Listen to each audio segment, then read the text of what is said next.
Oke, assalamualaikum warahmatullahi wabarakatuh. Selamat pagi, siang, malam teman-teman semuanya.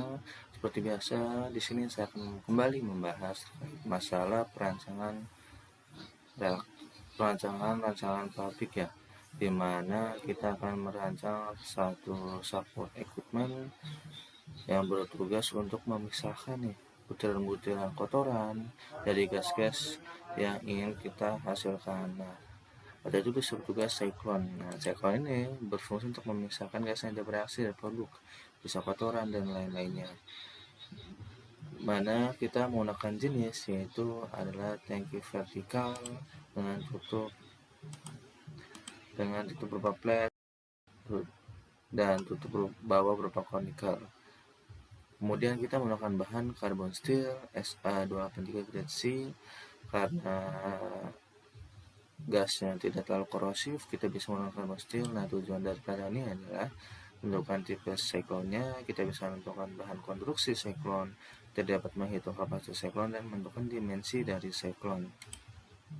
Nah, untuk tipe siklon, kita dapat memilih tipe berupa silinder, vertikal, dan tutup dan berupa plate, dan bagian tutup berupa conical concave. Nah, di sini kita menggunakan plate dan concave itu ada pertimbangannya, yaitu pertama karena tipe siklon ini cocok untuk sebagai tempat penyimpanan sementara dan proses berlangsung pada tekanan atmosfer. Jadi siklon ini tidak hanya digunakan untuk pemisahan tapi digunakan sebagai separasi atau tempat penyimpanan sementara nih. Kalau jenisnya seperti ini. Nah, di sini yang kedua menentukan bahan konstruksi siklon. Nah, bahan konstruksi yang dipilih adalah carbon steel. Kenapa kita menggunakan carbon steel? Karena tahan korosi, harga relatif murah. Yang ketiga, bahan ini cocok untuk bahan yang tidak mengandung gas. Yang keempat, bisa digunakan untuk temperatur minum sampai 345 derajat. Nah, sebenarnya ini tahan korosi pasti ya, tapi kita bisa menggunakan, kalau misalkan gas itu berupa korosif banget, kita bisa menggunakan stainless steel. Tapi karena kita mengacu pada harga yang ini nomor 2, harga lebih murah, kita bisa menggunakan carbon steel. Nah, selanjutnya kita menentukan kapasitas. Nah, kapasitas yang kita perlukan itu adalah kebutuhan produk yang kita inginkan adalah 6.944 kg per jam. Nah, pertama kita melakukan densitasnya. Nah, di sini ada komposisi gasnya nih. Ada N2, propilen, polipropilen, TiCl4, TAL. Nah, di sini kita tidak untuk densitasnya kita menggunakan buku Yaus.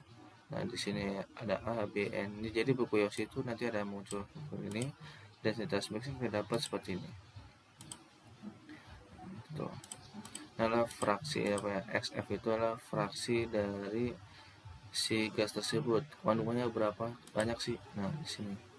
Nah, kapasitas siklon dapat mampu 1 jam tinggal densitas produk kita dapat. Nah, kapasitas siklon tinggal densitas produk kebutuhan produk dikali 1 jam berarti 6.944 kg. Ini kapasitas siklonnya. Nah, volume bahannya bisa kita dapat yaitu kapasitas siklon dibagi densitas si gasnya ini nih. Nah, pada dapat densitas si gasnya kita dapat yaitu adalah 7.607 meter kubik dari 7.000 meter liter lah.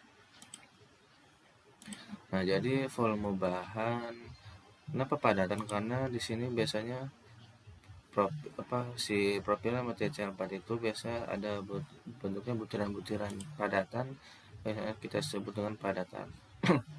Nah, setelah kita menentukan kapasitas, menentukan bahan konstruksinya nih, kita mau menggunakan apa, dan goalsnya nih, kita menggunakan siklon itu tipenya tipe apa sih. Nah, kalau kita menentukan dimensi siklon. Nah, kita menggunakan dimensi awal, kita menggunakan asumsi bahwa tinggi silinder itu 1,5 dari diameter. Nah, sudut kondis 45 derajat, volume bahannya 80% dari volume siklon. Nah, seperti biasa kita tidak mengasumsikan bahwa 100% karena seperti biasa ada faktor protection, supaya tidak terjadi apa-apa, maka kita harus volume bahannya itu 80% dari volume siklon. Nah, volume siklon berarti tinggal volume bahan dibagi 0,8 338 feet. Jadi ini volume siklonnya. Nah, kita dapat volume bahannya dapat segini, kalau volume steaknya dapat segini gitu. Jadi kita lebihkan lah, seperti hal kita sedang menyimpan tangki, menyimpan cairan dalam tangki. Nah, biasanya kita tidak melakukan penyimpanan secara full, tapi ada batas protectionnya. Jadi volume cairan itu tidak kita volume bahan itu tidak sama dengan volume tangki gitu. Biasanya itu lebih kecil jatuhnya, karena untuk meminimalisir terjadinya kebocoran, terjadinya overload dan lain-lainnya. Makanya volume bahan itu biasanya selalu kita lebih kecilkan. Lautnya ada volume silindernya, karena kita bentuknya silinder, kita buat berarti bentuk silinder V per 4 dikuadrat kali HS. Nah, diameternya diameternya belum kita dapat, HS nya nih 1,5 dari diameter kita masukkan, berarti volume silinder kita dapat 1,17 dibagi 3. Nah, tadi kita menentukan volume heatnya itu seperti ini, V per 12 dikali HH dikali D kuadrat tambah D besar tambah D kecil kuadrat 12. Nah, D kecil itu biasa diameter si konnya, diameter kon kan bentuknya seperti ini nih. Nah, diameter konnya ini nih, nah, D kecil itu. Nah, selanjutnya kita dapat V nya seperti ini, HH nya seperti ini. H itu ketinggian sini. Nah, HH itu ketinggian si ini dari sini ke sini ya, ketinggian si total si tangkinya, bukan tangki tapi ini tinggi sikonnya. Nah, jadi dari sini ke sini itu disebut tinggian sikon. Nah, kita dapat rumusan tan alfa D kurang D kecil dibagi 2 dapat setengah D kecil. Nah, maka selanjutnya kita bisa dapat bahwa diameter efektif kuadrat siklon dapat ditentukan dalam rumusan berikut nih. G sama dengan P per 4 PS D efektif 2,5 kali G pangkat 0, dikali 1 min cos alfa dibagi 2 sin. Kayaknya kita dapat dari sini nih, J36 si kebutuhan produk kita ubah menjadi per jam. Nah, kita dapat DF efektif sama dengan ini, alfanya itu 45, sudut konisnya dapat, diameter efektif itu adalah 0,072 meter atau 7 cm ya. Jadi diameter efektif untuk si bagian kerucut bawahnya itu adalah 7 cm. Nah, volume sel kita dapat volume S sel ditambah volume heat. Volume selnya ini, volume heatnya ini kita dapat dari rumus di atas. Ayo kita gabung dapat dengan menggunakan persamaan matematis seperti biasa, kita dapat D pangkat 3 sama 1,1104 D sama 10,115 feet. Nah, kita dapat diameternya, maka kita dapat tinggi si silindernya. HS sama dengan 1,5 kali diameter, berarti HS sama dengan 15,87 feet atau sekitar 4,8 meter. Jadi kita dapat sekonnya itu diameternya 10 feet, sekitar 3 meteran, terus tinggi silinder kita dapat 15 feet atau sekitar 4,8 meter. Nah, tadi kita menghitung volume silinder, kalau kita dapat ketinggiannya, volume silinder kita dapat V per 4 kali D pangkat 2 kali HS. HS kita dapat, berarti volume silinder kita dapat 1396,35 feet pangkat 3. Nah, selanjutnya kita tentukan tinggi tutup konis ini. Nah, HC sama tan alfa dikali D besar kondensasi dibagi 2. HC sama dengan 62,09 in, tinggi tutup konis. Nah, volume bahan dalam konis saya dapat 0,1 M101 yang di sini nih. Volume heatnya dikurang volume si diameternya nih, tinggal kita kali dengan diameter sekecilnya, dapat volume bahan dalam konis yaitu 195 feet pangkat 3. Nah, jadi kalau volume silindernya segini, kita dapat volume bahan kondisi dalam segini. Jadi volume bahan kondisi itu dalam misalkan seperti ini, kan bentuknya seperti ini nih. Dia ada bentuk kerucut. Nah, volume bahan kondisi itu dari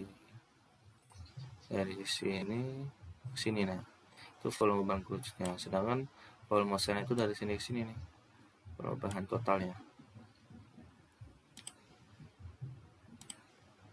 Oke, lanjut kita menentukan tinggi bahan dalam silinder. Nah, jadi kita bisa menentukan nih dalam silinder itu tinggi bahannya berapa sih. Biasanya tinggi bahan itu lebih pendek daripada tinggi tangki seperti tadi. Tinggi cairan biasanya kita lebihkan ada space supaya untuk meminimalisir terjadinya ada kebocoran atau sebagai protection factor. Nah, biasanya seperti ini volume bahan dalam silinder dibagi 4 dapat 15,72 inch. Nah, tadi tinggi silinder itu kita dapat 15,87 ya. Sedangkan tinggi bahan itu kita dapat 15,7. Jadi ada selisihnya 10 inch. 0,1 inch. Nah, selanjutnya kita menentukan tebal sel. Nah, tebal sel dimana kita ke rumus ini. Kita menentukan tekanan dulu. PB, R jari, densitas, GGC dikali 2V. V itu koefisien friksi.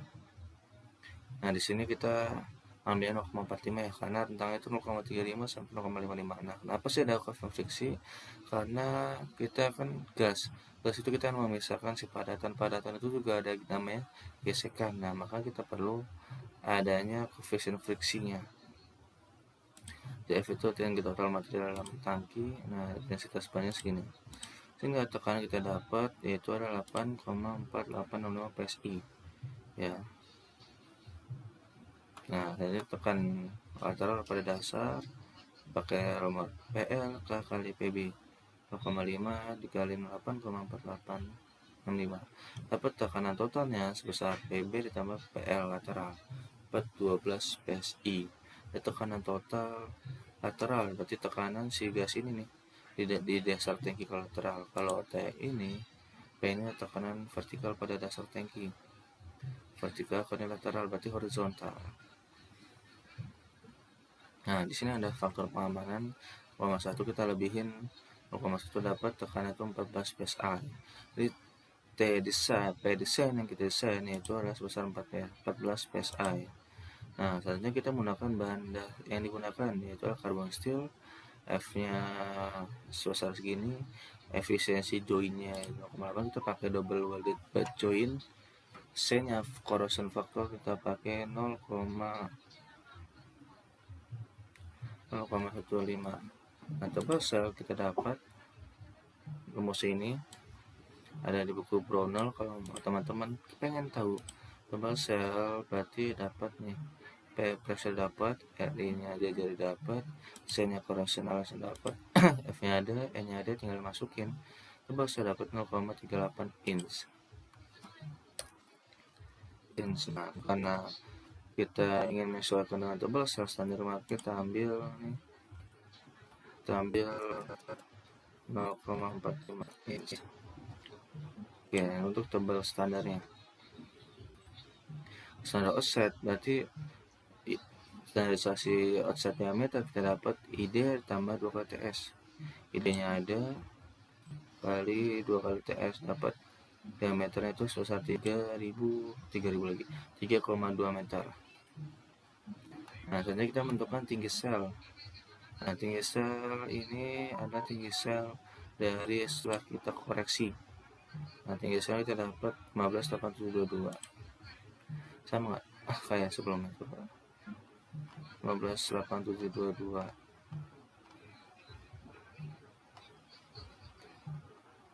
hampir sama. Berarti koreksi dengan aktual itu sama, tidak ada perubahan. Nah, berarti kita bisa lanjut ke menentukan tebal tutup atasnya. Nah, tebal tutup ini jadi si atas plate kita tebal tutupnya kita pakai rumus ini. Nah, jadi figur 23,8 Brownell 26 dimana tipe 4B sehingga menggunakan konsentrasinya 0,962. Jadi kalian bisa lihat di buku Brownell bentukan EC-nya nih. Tipe plate nya seperti apa sih, ada A, ada B, ada C, kita pakai yang B aja. Jadi tebal si tutup plate kita dapat 1,7 inch atau kita lebihkan jadi 2 inch. Nah, terus tebal tutup bawah konis TH kita dapat P kali D. Setelah kita menentukan tebal tutup atas, kita bisa menentukan tebal tutup bawah. Nah, tebal tutup bawah kita bisa tentukan dengan rumus ini. TH sama dengan P kali D dan dibagi 2 cos alfa F kali E dikurang 0,6 P ditambah C. Kita dapat P-nya pressure, D itu diameter, cm, cos alfa 45, F-nya ada tadi ya. Tensilnya, N-nya efisiensi join, P-nya pressure. C-nya corrosion allowance. Dapat kita tebal heatnya itu 0,1354. Nah, kita ambil tebal standar yaitu sebesar 0,1875. Nah, berarti tinggi seklon kita dapat tinggi siner ditambah tinggi tutup konis. Berarti tinggi seklon kita dapat yaitu adalah sebesar 6,4 meter.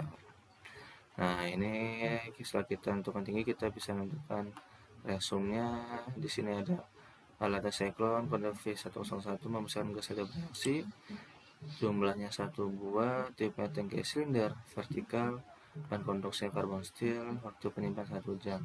Ini volume bahannya berapa, silikon, tinggi silikon, diameter dalam segini, diameter luarnya segini, diameter bukanya segini, tebal hasilnya segini, dan tebal kondisinya segini.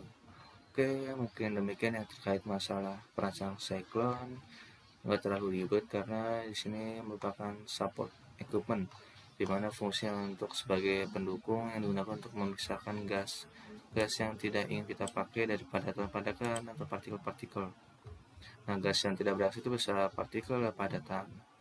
Oke, demikian dari saya. Bila ada pertanyaan silakan. Assalamualaikum warahmatullahi wabarakatuh.